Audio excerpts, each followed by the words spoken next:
Hey, welcome back to the Board Game Closet. My name's Jimmy. Today I'm doing another SMALLS game. A SMALLS is a game that's easy to teach, plays quick, and is relatively inexpensive. And Love Letter definitely meets all of those criteria. So I'm just so shocked that I haven't done this game yet. It's been sitting on my shelf for a long time and I'm surprised that I haven't done it.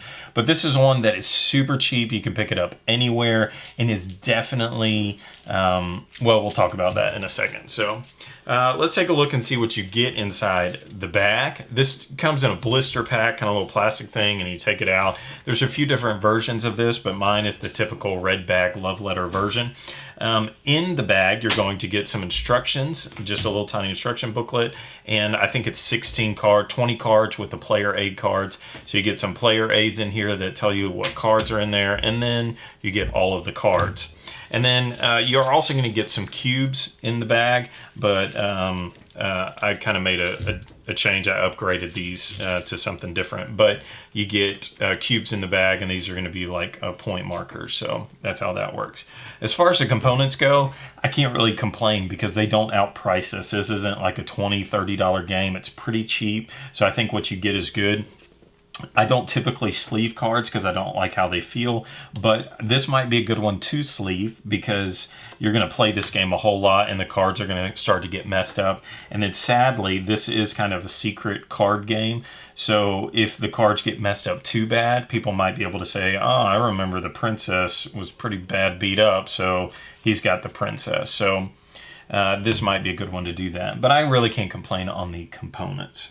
So let's take a look a little bit closer and see how you play the game. Okay, so this is how you play Love Letter. It's a really simple game, and they've got a really simple instruction manual that you'll glance through this once or twice, and you'll make reference to a few of the powers that the cards have, but then after that, you're pretty much done.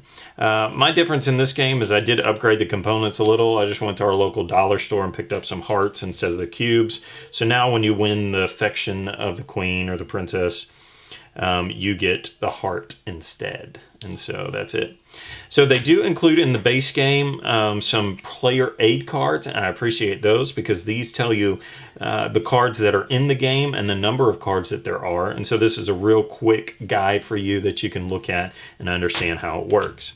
So at the beginning of the game, you're going to take the cards that are in there, you're going to shuffle them up, pass out one to each person, and then the game begins. So on your turn, you look at the card that you have, and then you're going to draw a card from the deck. And then you get to play one. It's that simple. So you choose between the two, and you play the card that you have. So a lot of this game, the choices are made for you based off of the cards that you have, but there are some interesting choices that you get to make. I don't want to go through every single one of the cards, but each card has specific abilities that you can use. And so it tells you exactly what you need to do. If you're going to play the guard card, it says name a non-guard card and choose another player. If that player has that card, or he or she is out. So basically you get to pick. So you can look at your list of cards and say, I think you have the handmaid. And if they have the handmaid, then they're out of the game. If you're ever called out, you get out, you're just going to place down on the table the card that you had left in your hand for everybody to see what it was, and then the round continues. The good thing about this, although it is player elimination, is that the rounds go quickly. And so once you're out, you just shuffle the cards back together, and then you go again. So the first person to get 4 of these tokens wins the game. So where's the fun in Love Letter? The fun is in the cards. It's just fun because it's quick. There are a few cards that you can't discard. Like if you discard the princess card, then you're out of the game. So if somebody makes you discard a card, then you could be out. So there's a card in here that makes you do that. So yeah, so like the priest right here, it says choose any player, including yourself, to discard his or her hand and draw a new one. So if that person happened to have the princess, then they're out of the game. And so that's cool how that little combination works.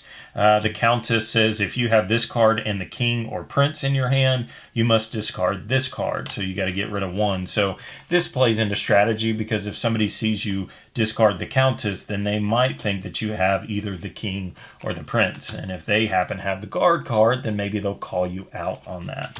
So that's how that works. So each one of these cards kind of plays into each other, and it's a really unique combination. At the end of our reviews, we like to do a simple 1-die rating. Buy it, play it, or hate it. This is definitely a green die for me. You need to buy this game and add it to your collection. Why do I say that? It's it's everything that a Smalls game should be. It's easy to teach. It plays quick, and it's cheap. It's not expensive. It's good fun. I saw some people. We were at Gen Con last year, and I saw some people playing this in line at Gen Con, walking up. The dude would like show the card that he had, and then he'd be holding his other card facing him, and then as they went through the line, he just kept flipping the cards over. So you just kept seeing. Sorry, I'm not doing a good example of what dude was doing, but it was really cool. He just kept holding his cards like this, so one was facing him and the other one was facing out, so every time he played a card, so it's just really cool how, I mean, you could seriously play this game standing in line. You definitely play this game in between lunch breaks. You can play this game while you're waiting for other people to show up. You can play this game with your grandma, with your in-laws. It's that easy to teach, and it plays quick. People that won't like this game are gamers that are looking for some kind of a dungeon crawl. They want a whole lot more. They want to build their characters. This is not that game at all. It's super simple. It plays so fast. It's just going to be that good. It's not going to be that kind of game for them. So I have had this game play out where we went down to the very last token. Literally everybody at the table had 3 of these tokens, and we were waiting for just our one. So there is a chance that it could be suspenseful. There is a chance that it could drag out if it was like that, because we played all the way out to the very last possible point. But to be honest with you, that didn't change my opinion at all, because it made it that much more exciting, because we played to the very end, and so that last round was crazy.